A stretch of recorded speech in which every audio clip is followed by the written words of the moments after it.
Hello အားလုံးပဲမင်္ဂလာပါ Cooking Therapy Channel မှာကြိုဆိုပါရစေ။ဒီနေ့မှာ Elva ကပိတ်ရက်လေးမှာကြက်သားတံပေါက်ကိုအိမ်မှာ share ချက်စားခြင်းသူများအတွက်လုပ်ပြသွားမှာဖြစ်ပါတယ်။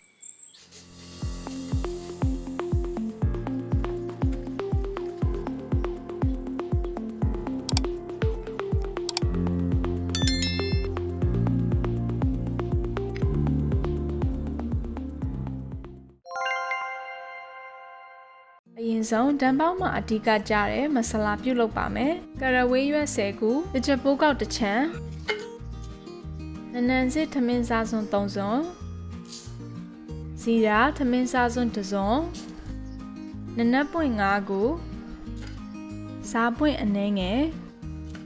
ဟာလာစစ်15ခုနဲ့လေးငင်း10ပွင့်။ပြီးရင်အားလုံးကိုမီးအေးလေးနဲ့လော်ပေးပါမယ်။ Elva ဒီမှာ9မိနစ်လောက်အနက်လေးမွေးလာတဲ့အထိလော်ပေးပါတယ်။ဒီလိုလော်ပေးခြင်းအပြင်မဆလာကိုပိုမွေးစေပါတယ်နော်။နောက်ဒီလော်ရတဲ့အမွေးကြိုင်တွေကိုညှက်သွားအောင်ကြိတ်ပါမယ်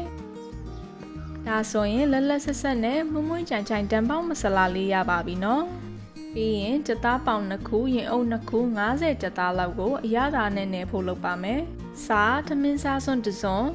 ကြက်သားမုတ်ထမင်းစားစွန်း1စွန်းစနွင်းမုတ်လက်ဖက်ရည်စွန်း1စွန်းငရုတ်သီးအစိမ့်မုတ်ထမင်းစားစွန်း2စွန်းကြိတ်ထားတဲ့မဆလာထမင်းစားစွန်း2စွန်းကြက်သွန်ဖြူကြိတ်ထားတာထမင်းစားစွန်း1စွန်းထည့်ပါတယ်ရင်းကြိတ်ထားတာကထမင်းစားစွန်း1ဝက်ထည့်ပါတယ်နောက်ငရုတ်သီးစိမ့်ကြိတ်ထားတာထမင်းစားစွန်း1စွန်းထည့်ပါတယ်အသားလေးအီလေးရအောင်ဒိန်ကျင်ကတော့ထမင်းစားစွန်း4စွန်းထည့်ပါတယ်တံပြားရီတစ်လုံးညှစ်ထားတာလည်းထည့်ပါမယ်နောက်ပူစီနံနဲ့နံပင်ထည့်ပါမယ်။စီလဲထမင်းစားစွန်း2စွန်းလောက်ထည့်ပါတယ်။ဒီအရသာတွေအလုံးကိုကြက်သားထဲမှာတေချာလေးဝင်သွားအောင်နေပေးပါတယ်။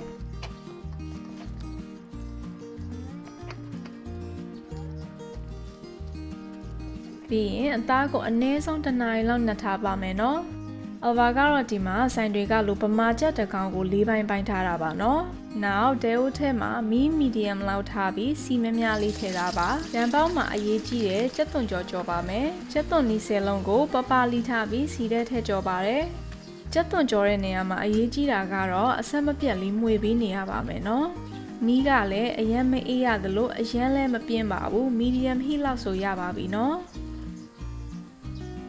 ကြက်သွန်ထည့်ပြီးရင်စနွင်းမုတ်လက်ဖက်ရည်စွန်း1စွန်းထည့်ပါတယ်။ရွှေရောင်တန်းအောင်လုပ်ပါ။ Elva ဒီမှာကြက်သွန်နီ10လုံးကို15မိနစ်လောက်ကျွတ်လာအောင်ကြော်ပေးပါတယ်။ကြက်သွန်နီလေးတွေရွှေရောင်တန်းလာပြီဆိုရင်တော့မီးပိတ်လို့ရပါပြီနော်။အရန်ကြီးညိုသွားတဲ့အထိမကြော်ပါနဲ့နော်။သူကသူ့ပူရှိန်နဲ့ထပ်ပြီးကျွတ်လာမှာမို့လို့ပါနော်။ပြီးရင်စီစစ်စကားလေးနဲ့စီတွေစစ်ပေးပါမယ်။ဒါဆိုရင်ကြက်သွန်နီကြော်ကျွတ်ချိုလေးတွေရပါပြီ။လုံးဝမခဲရင်ပါဘူးနော်။ဒါဆိုတနားကြာပြီးနောက်နှက်ထားတဲ့ကြက်သားလေးရပါပြီ။အိုးထဲမှာစီထမင်းစားစွန်း3စွန်းထည့်ပါတယ်။ပြီးရင်နှက်ထားတဲ့ကြက်သားကိုထည့်ပါမယ်။နေရတဲ့စလုံးတွေကအနစ်တွေကိုလည်းရေနည်းနည်းထည့်ပြီးဟင်းအိုးထဲပြင်ထည့်ပါတယ်နော်။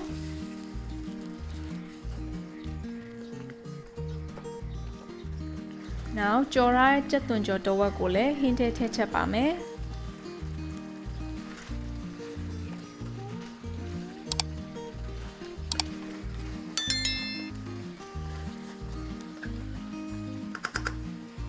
ရေကိုလည်းလိုတလောက်အိုးမကအောင်ထည့်ပြီးကြက်သားကိုလုံးပေးပါတယ်နော်9မိနစ်လောက်လုံးပြီးရင်တော့အဖုံးအုပ်ပြီး15မိနစ်လောက်မီးအေးလေးနဲ့တည်ပေးပါတယ်15မိနစ်ကြာပြီးနောက်ကြက်သားလေးတွေတော်တော်နူးသွားပါပြီရေလဲခမ်းပြီးစီလဲပြန်လာပါပြီနော်Elva မင်းကြည့်ပြီးဒီမှာကြားထမင်းစားစွန်း1စွန်းနဲ့ကြက်သားမုတ်ထမင်းစားစွန်း1စွန်းထည့်ပါတယ်အရသာအလုံးကိုတေချာရောပြီးရင်တော့မီးပိတ်လို့ရပါပြီဒါဆိုမွေးကြိုင်ကြိုင်လေးနဲ့တံပေါက်ကြက်သားဟင်းလေးရပါပြီရှင်နောက်ထမင်းချက်ပါမယ်ရေနွေးပူထဲမှာကရဝေးရွက်3ရွက်ထည့်ပါမယ်တချပိုးခောက်က1ဝက်လောက်ထည့်မယ်နနက်ပွင့်2ပွင့်ထည့်မယ်ဟာလာစီက9ပွင့်လောက်ထည့်မယ်လေးညင်းက3ခုလောက်ထည့်ပါတယ်စားကထမင်းစားစွန်း1ဝက်ထည့်တယ်စီကထမင်းစားစွန်း1စွန်းလောက်ထည့်ပါတယ် ဒီထဲကိုဆေးကြောထားတဲ့ဆန်နှစ်ခွက်ထည့်ပြုတ်ပါမယ်။ Elva ကတော့ဒီမှာစားနေကြပေါ်ဆန်းမွေးနဲ့ပဲချက်ပါတယ်။ Basmati ဆန်နဲ့ချက်မယ်ဆိုရင်တော့အရင်ရေနဲ့စိမ်ရပါမယ်နော်။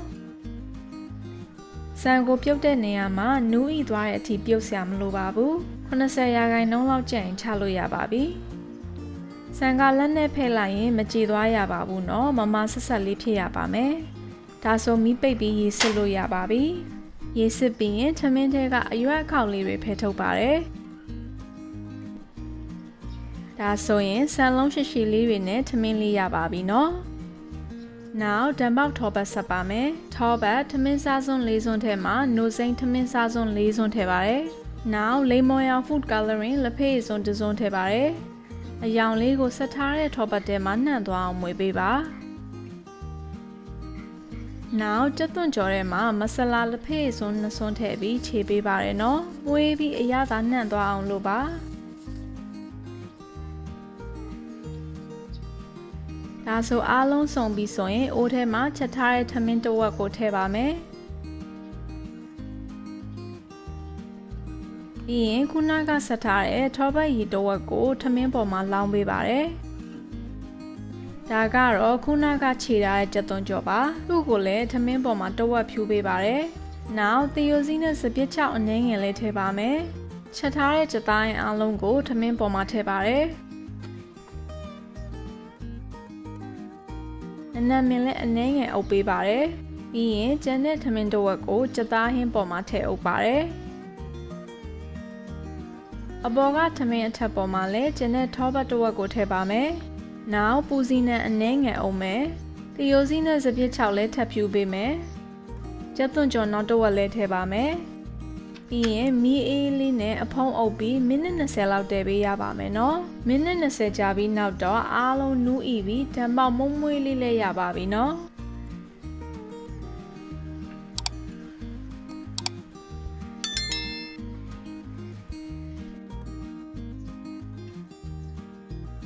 ဓာတ်ပေါက်ကထောပတ်နံလေးနဲ့ရောမဆလာနံလေးနဲ့ရောမွေးနေတာပါပဲနော်။ဆန်လုံးလေးတွေကလည်းရှိလေးတွေနဲ့အပြော့အမာကလည်းအတော်ပါပဲနော်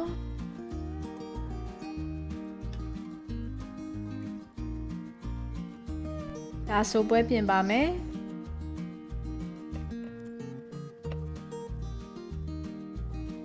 ဒါဆိုမွမွေးလေးနဲ့အရသာအရန်ရှိတဲ့ဓာတ်ပေါက်ရပါပြီလုံးဝရှယ်ပါပဲနော်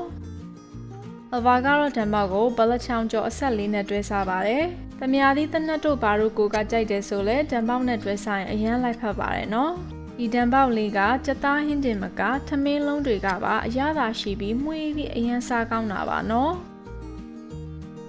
အဲ့တော့အားလုံးကိုလည်းလှူစားကြည့်စေချင်ပါတယ်။အဆုံးထိကြည့်ပေးတဲ့အတွက်လည်း thank you ပါ။ဒီဗီဒီယိုလေးကိုကြိုက်တယ်ဆို like and follow လုပ်ဖို့မမေ့ပါနဲ့နော်။နောက်ဗီဒီယိုတွေမှာလည်းထပ်တွေ့ပါမယ်နော်။